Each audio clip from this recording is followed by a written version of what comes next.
फल देने वाला पौधा हो या फिर फूल देने वाला पौधा हो, जब हम लगाते तो बहुत ही ज़्यादा खुश होके हैं। जब हमारे पौधे पर फल या फूल नहीं आते हैं तो हमें बहुत ही ज़्यादा निराश होना पड़ता है। तो दोस्तों, आपको निराश होने की बिल्कुल भी ज़रूरत नहीं है, क्योंकि आज की इस वीडियो में हम बताने वाले हैं ऐसी केयर टिप्स और फर्टिलाइज़रों के बारे में जिससे आपका भी कद्दू का पौधा या फिर कोई भी पौधा फलों और फूलों से भरा रहेगा। तो नमस्कार दोस्तों, स्वागत है आप सभी का हमारे लाइव गार्डन टिप्स चैनल पर। तो चलिए दोस्तों, वीडियो को शुरू करते हैं।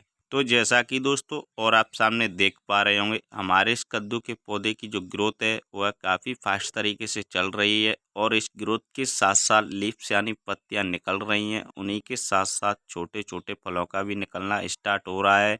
यदि दोस्तों इसी प्रकार से इस कद्दू के पौधे की जो ग्रोथ है वह चलती रही तो हमारे इस कद्दू के पौधे पर काफ़ी ढेर सारे फल आएंगे और हमें कभी भी बाज़ार से कद्दू खरीदने की ज़रूरत भी नहीं पड़ेगी।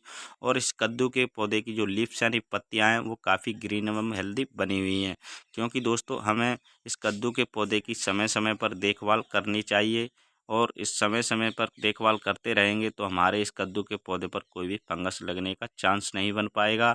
और दोस्तों, हमारे कद्दू के पौधे पर काफ़ी ढेर सारे फल आने लगेंगे तो हमें कभी भी बाज़ार से कद्दू खरीदने की ज़रूरत भी नहीं पड़ेगी। तो चलिए दोस्तों, अब हम बात कर लेते हैं कद्दू के पौधे की केयर के बारे में।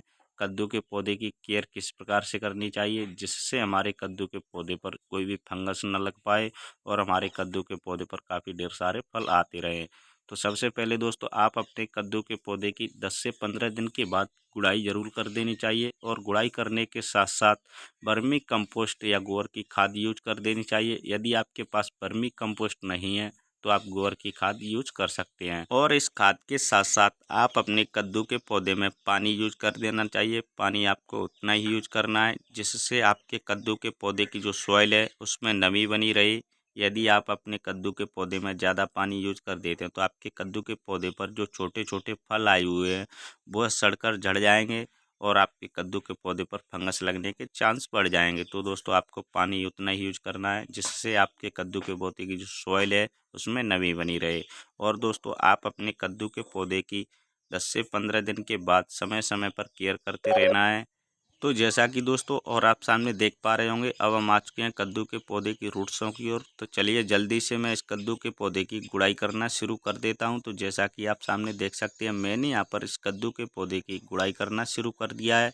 तो गुड़ाई करते समय आपको एक चीज़ का भी विशेष ध्यान रखना है, आप अपने कद्दू के पौधे की ज़्यादा गहरी गुड़ाई बिल्कुल भी नहीं करनी है। यदि आप अपने कद्दू के पौधे की ज़्यादा गहरी गुड़ाई कर देते हैं तो आपके कद्दू के पौधे की जो रूट्स हैं वह कट सकती हैं और आपका कद्दू का पौधा धीरे धीरे करके सूख सकता है। और दोस्तों, आप अपने कद्दू के पौधे की दूर दूर तक गुड़ाई कर देनी है। तो जैसा कि आप सामने देख सकते हैं, मैंने यहाँ पर इस कद्दू के पौधे की पूरी तरीके से गुड़ाई कर करके रेडी कर दिया है। तो चलिए दोस्तों, अब हम बात कर लेते हैं कुछ खाद और फर्टिलाइजरों के बारे में।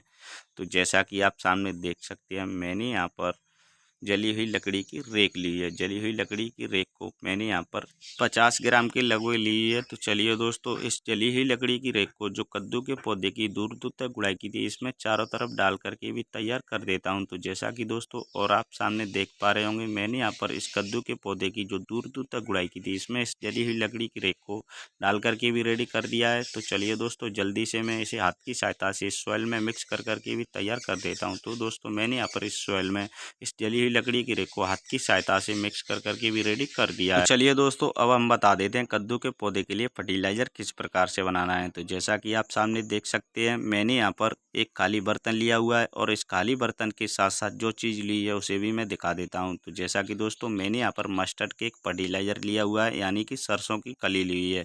तो सरसों की कली को मैंने यहाँ पर 50 ग्राम के लगभग ली है। तो चलिए दोस्तों, इस सरसों की कली को इस खाली बर्तन में डाल करके भी तैयार कर देता हूँ। और इसी के साथ साथ जो दूसरी चीज़ ली है उसे भी मैं बता देता हूँ। तो मैंने यहाँ पर 10 ग्राम पोटाश ली है। पोटाश को भी इस खाली बर्तन में डाल करके भी तैयार कर देता हूँ। तो दोस्तों, मैंने यहाँ पर इन दोनों चीज़ों को इस खाली बर्तन में डाल करके भी तैयार कर दिया है।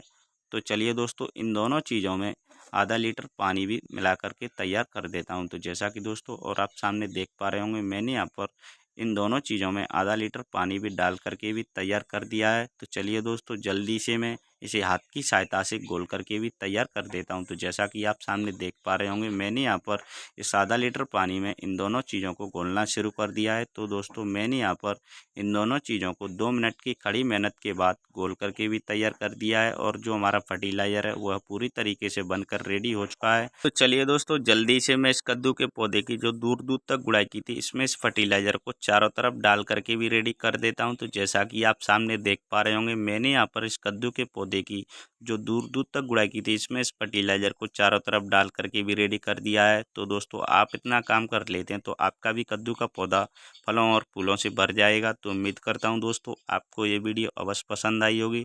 वीडियो पसंद आई तो वीडियो को लाइक शेयर ज़रूर कर देना। तो चलिए दोस्तों, फिर मिलते किसी नए टॉपिक के साथ, तब तक के लिए थैंक यू।